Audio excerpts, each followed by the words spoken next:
Bonjour à toutes et à tous, j'espère vous retrouver en pleine forme. Aujourd'hui, dans cette séance, je vais partager avec vous, chers étudiants et étudiantes, l'étude d'une fonction que je vois que c'est une fonction qui mérite d'être partagée. Pourquoi? Et ça, je pense qu'il a de poids, si vous voulez. Donc, toujours dans le cadre de vous préparer à l'examen national, bien sûr. Donc, c'est une fonction que je vais étudier d'une façon libre, c'est-à-dire sans être resté attaché aux questions qui sont écrites. Mais c'est pour simplement vous montrer les étapes qu'il faut suivre pour étudier n'importe quelle fonction.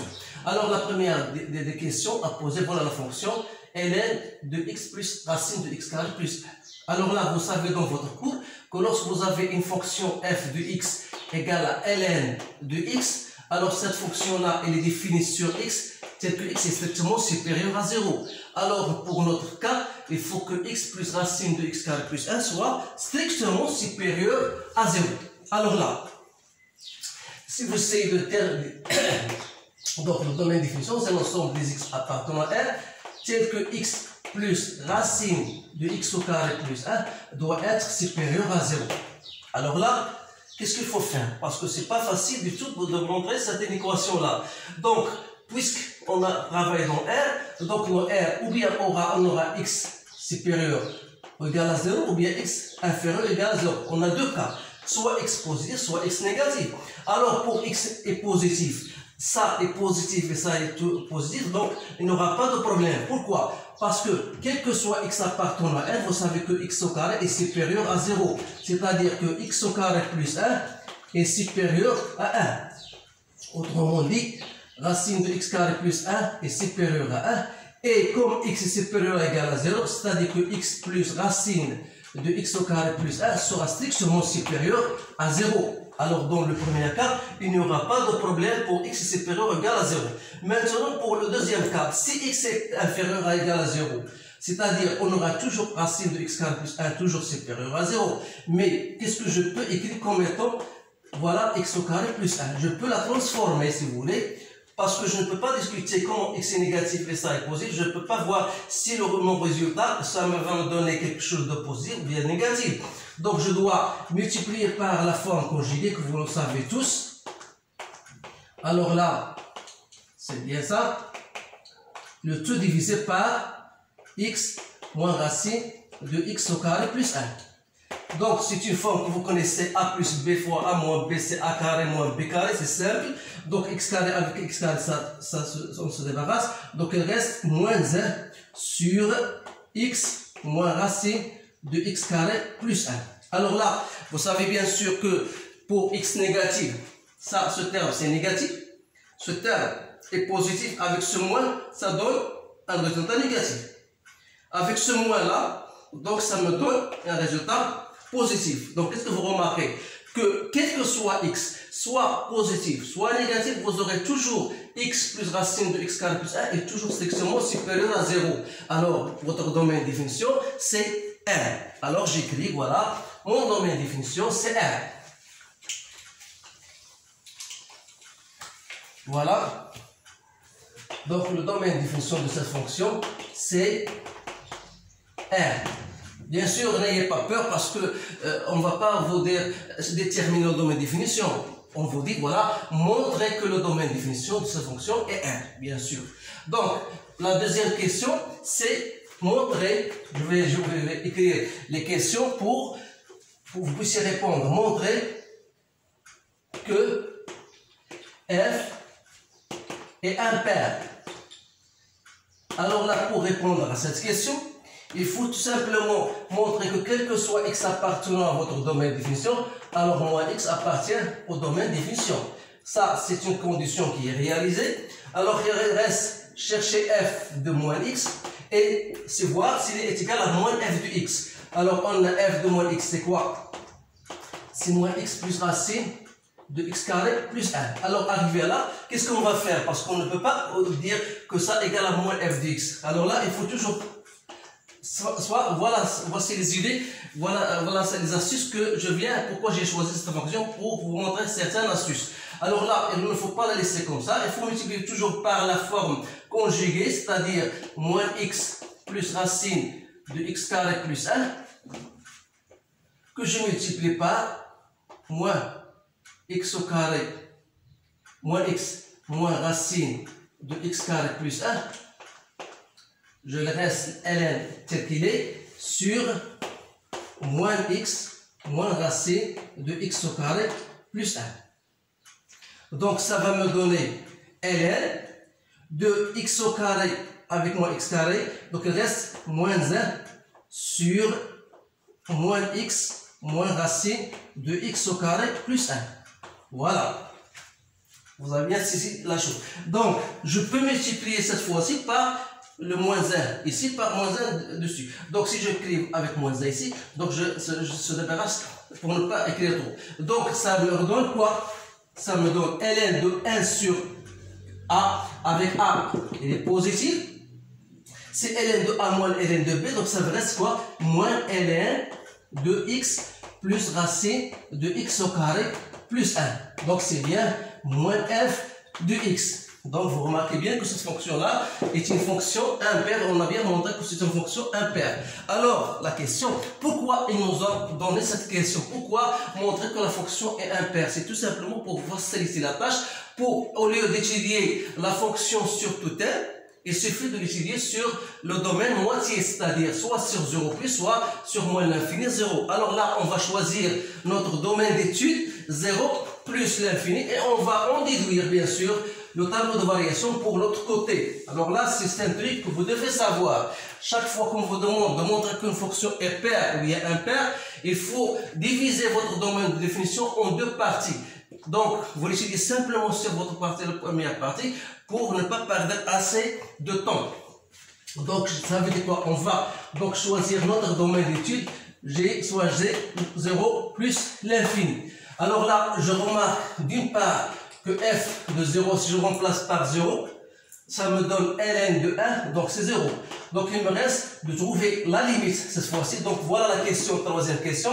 Déterminer limite aux bornes de votre domaine de définition, c'est-à-dire la limite ou bien domaine d'étude. Limite de f de x lorsque x tend vers plus l'infini. Alors là, lorsque vous remplacez x par plus l'infini, ça c'est plus l'infini et ça c'est plus l'infini. Donc ln de plus l'infini c'est plus l'infini. Donc on ne va pas se tarder à démontrer cela. Une fois vous avez la limite de f de x égale à plus l'infini, donc il faut chercher, penser aux branches infinies. C'est-à-dire vous devez chercher donc la limite de f de x sur x cette fois-ci, lorsque x tend vers plus l'infini. Donc c'est la limite, lorsque x tend vers plus l'infini, de ln de x plus racine de x carré plus 1 sur x. Alors là, plus l'infini sur plus l'infini, c'est une forme indéterminée. Donc il faut penser à autre chose. Donc c'est la limite de plus l'infini de ln. Donc si je mets x, voilà x, plus racine de x carré. Donc racine de x carré, c'est x au carré que je dois multiplier par 1 plus 1 sur x au carré. Le tout sur x. Alors c'est la limite lorsque x tend vers plus l'infini de ln.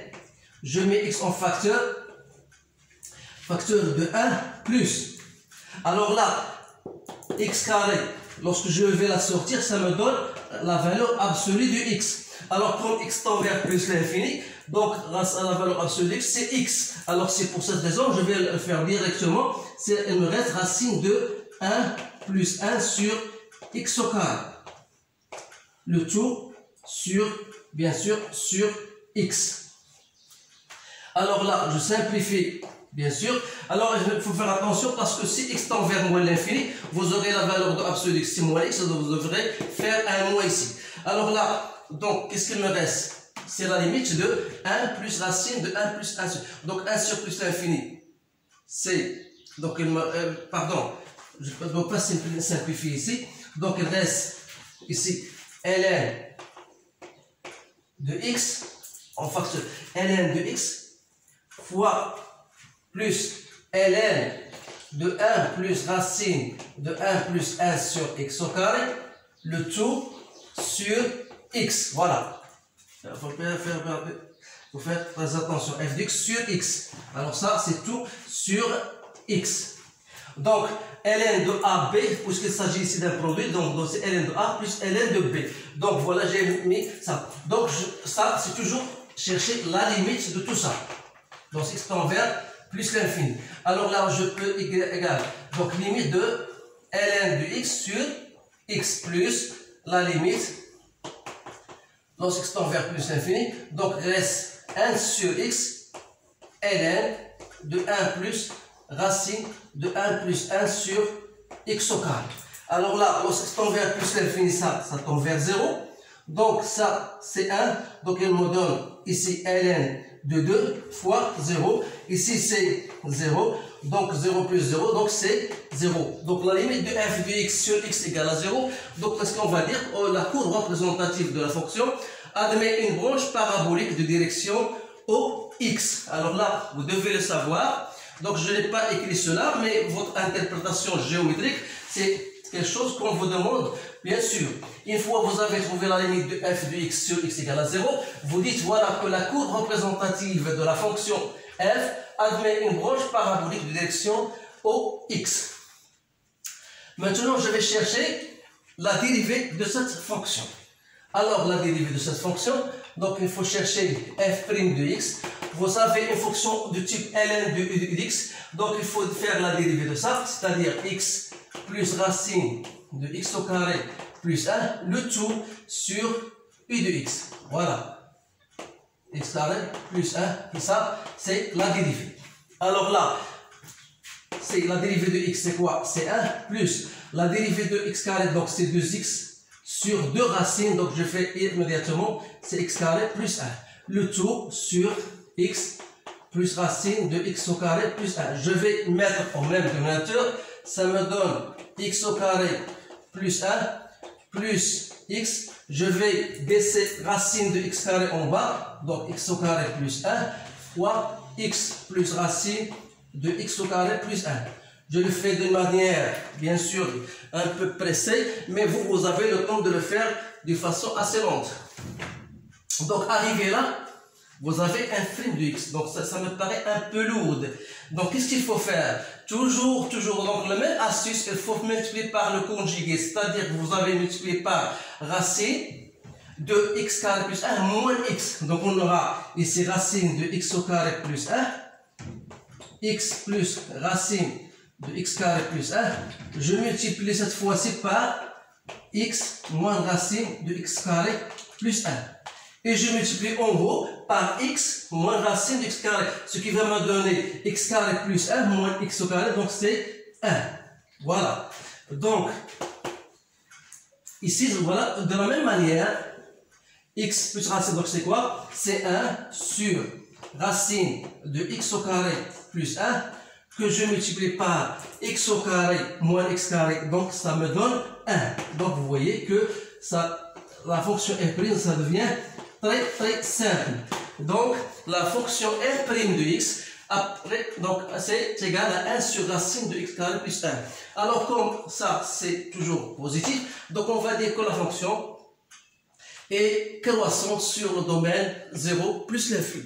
Donc, qu'est-ce qu'il faut faire maintenant? Je vais dresser mon tableau de variation. Vous remarquez bien que la dérivée, c'est pas quelque chose de plus facile de trouver, mais vous faites attention, si vous pensez aux astuces que je viens de vous donner, alors là, vous ne pouvez pas trouver un certain problème. Alors, je vous encourage bien sûr de faire d'autres exercices pour bien manipuler ce sort-là. Alors là, une fois que j'ai terminé f', j'ai trouvé 1 sur racine de x carré plus 1.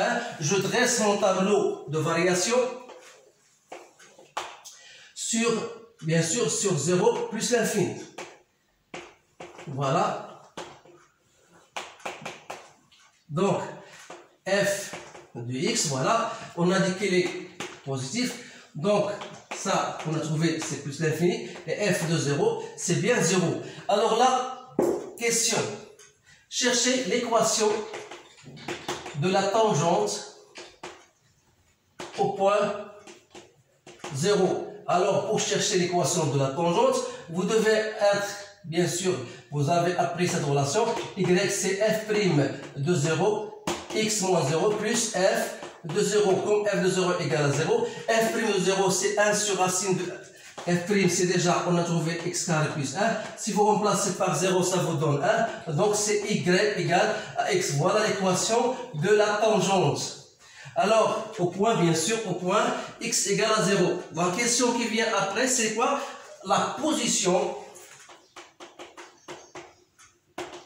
Donc, position de CF, qui est la courbe représentative de la fonction f, par rapport à delta. Delta, c'est la droite d'équation y égale à x. Alors là, c'est une question qu'on pose toujours le jour de l'examen. Comment étudier la position d'une courbe par rapport à une droite? Alors là, il faut chercher f de x moins x. Alors là, je vais mettre f de x moins x. C'est quoi? F de x moins x, ça me donne moins x, voilà, plus ln de x plus racine de x au carré plus 1. Alors là, voilà la difficulté. Donc, comment je peux savoir que f de x moins x est positif ou bien négatif? Voilà, donc, alors là, j'ai une autre fonction. C'est pour cette raison que le jour de l'examen, on vous donne une autre fonction que je vais appeler g de x, qui est égal à moins x plus ln de x plus racine de x au carré plus 1. Voilà, je vais étudier cette fonction même pour étudier la position de C de f par rapport à la droite d'équation x égale à y égale à x. Alors, il suffit de chercher la dérivée, puisque ça c'est une fonction dérivable. Donc, g' de x c'est quoi? C'est moins 1 plus la dérivée de ça. Or, la dérivée de ça, on l'a déjà trouvé, c'est racine de x au carré plus 1. C'est-à-dire, c'est 1 moins racine de x carré plus 1 sur racine de x au carré plus 1. Alors là, arrivé à ce stade-là, je sais que x est supérieur ou égal à 0. C'est-à-dire x au carré est supérieur ou égal à 0. Donc x carré plus 1, racine, il est supérieur à 1. C'est-à-dire que racine de x au carré plus 1 moins 1 est positif. Et par conséquent, 1 moins racine de x carré plus 1 sera négatif. C'est-à-dire que g' de x sera négatif, puisque le signe de g' n'est autre que le signe de numérateur qui est 1 moins racine de x carré plus 1. Alors, on a g' est négatif, c'est-à-dire que ce terme-là, bien sûr, et d'autre part, donc ça veut dire que la fonction elle est décroissante, donc g est décroissante. Et vous remarquez bien sûr que g de 0, c'est 0. Alors, vous avez une fonction décroissante et g de 0 égale à 0. Donc, ça veut dire que c de f, ça veut dire que f de x, donc, f de x est inférieur à x. Bien sûr, ou égal, c'est-à-dire que la courbe représentative de la fonction sera au-dessous de l'équation droite delta. Voilà la réponse à cette question, parce qu'on va utiliser cette notion-là dans le traçage de la courbe. Alors là, je vais tracer immédiatement la courbe de ma fonction. Alors là, j'ai mon repère x, y. Voilà 0, voilà 1, 2. Donc, on a bien étudié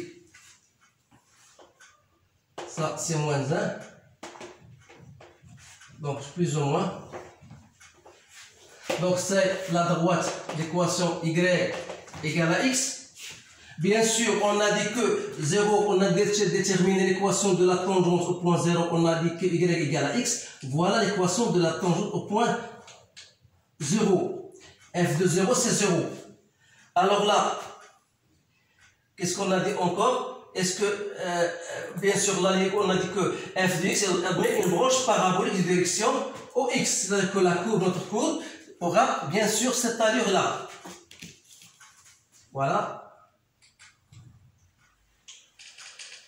Donc voilà, C de f. Alors là, vous remarquez bien que j'ai tracé la courbe dans le domaine d'étude qui est 0 plus l'infini. Et puisque la fonction est impaire, alors on aura bien sûr cette allure-là voilà, puisqu'il s'agit d'une fonction impaire, alors là, voilà l'allure générale de la fonction, ou bien de la courbe représentative de la fonction f. Alors là, voilà, on a bien tracé la courbe. La question qui va suivre après, montrer que la fonction, si je considère maintenant l'ensemble de l'intervalle i, c'est-à-dire 0 plus l'infini. Toujours on va considérer 0 plus l'infini, ou même on peut considérer même tout R. Alors montrer que la fonction g, f admet une fonction réciproque f moins 1 définie sur un intervalle j qu'on déterminera. Bien sûr, vous savez remarquer bien sûr que la fonction elle est continue sur R. Alors là, continue sur R,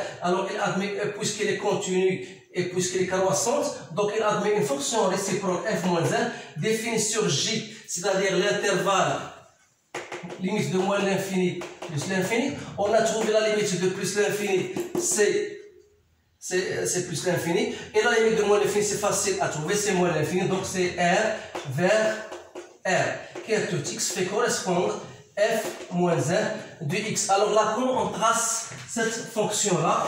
Il suffit de faire la symétrie par rapport à la droite d'équation y égale à x, c'est-à-dire vous aurez cette allure-là, plus ou moins, parce que je n'ai pas, voilà. Alors qu'ici, vous aurez, voilà, donc plus ou moins je dis, donc voilà la courbe, c'est f moins 1. Donc il reste une question, c'est, on vous dit, ce sont les questions qu'on pose à la dernière minute, c'est déterminer l'aire de la fonction limitée par x égale à 0, x égale à 1, voilà, je dois déterminer cette aire-là, voilà, donc cette aire-là n'est autre que l'intégrale de la fonction ln de x plus racine de x au carré plus 1 d de x, alors entre 0 et 1. Alors comment je vais faire pour calculer cette intégration là? Vous devez faire intégration par partie. Alors l'intégration par partie qui vous dit, voilà, c'est un rappel, u'v égale à uv moins l'intégrale, pardon, u'v', v. Alors je vais poser u de x égale ln de x plus racine de x au carré plus 1. Ça, j'ai déjà u' de x déjà calculé, c'est 1 sur racine de x carré plus 1. Et je pose v' de x égale à 1. C'est-à-dire que mon intervalle A, l'air, c'est u fois v, c'est-à-dire u, c'est ça, et v, c'est quoi? C'est x. Alors là, c'est x, ln de x plus racine de x carré plus 1, moins l'intégrale, cette fois-ci, de u' fois v. Or, u' c'est 1 sur racine de x carré plus 1, fois v', c'est-à-dire fois v, pardon, prime fois v, donc c'est x, dx. Alors là, comment je vais chercher l'intégrale de... Il suffit de chercher cette intégration, la deuxième intégration. Donc il faut chercher l'intégrale de x sur racine de x au carré plus 1 dx. Alors là, c'est simple, donc ça vous donne l'intuition de voir votre cours. Ça, c'est de la forme quoi? C'est de la forme racine de x au carré plus 1 prime dx. Si vous essayez bien sûr de chercher la dérivée, vous allez obtenir ça. Donc ça veut dire que ça, ce n'est autre que racine de x carré plus 1. Alors, en fin de compte, vous dites que l'air que vous cherchez, vous remplacez x par 0 et par 1. Donc si vous remplacez x par 1, ça vous donne ln de 1 plus racine de 2. Se remplacer par 0, c'est là, moins racine de x au carré plus 1 entre 0 et 1. C'est-à-dire, c'est ln de 1 plus racine de 2 moins, si vous remplacez par 1, c'est racine de 2. Si vous remplacez par 0, c'est 1. Donc voilà l'air. Mais sans oublier bien sûr que multiplier tout ça par unité d'air. Parce que si on vous donne 2 cm I égale à 2 cm, il faut multiplier par 4 cm au carré. Donc voilà la fin de cet exercice. Vous voyez bien sûr que c'est un exercice très intéressant qui mérite bien sûr d'être partagé. Et je m'excuse s'il y a une erreur parce que j'ai pas une réponse dans un bouquin ou quelque part. Donc j'essaie toujours de travailler librement avec cette fonction ou voir n'importe quelle fonction. Vous jugez déjà bien sûr, j'ai déjà des fonctions, des vidéos que j'ai lancées qui concernent bien sûr les types de fonctions. C'est à vous de revoir ou retourner bien sûr pour voir ces vidéos. Alors j'espère que je viens de bien expliquer et je vous souhaite une bonne chance et je vous dis à bientôt.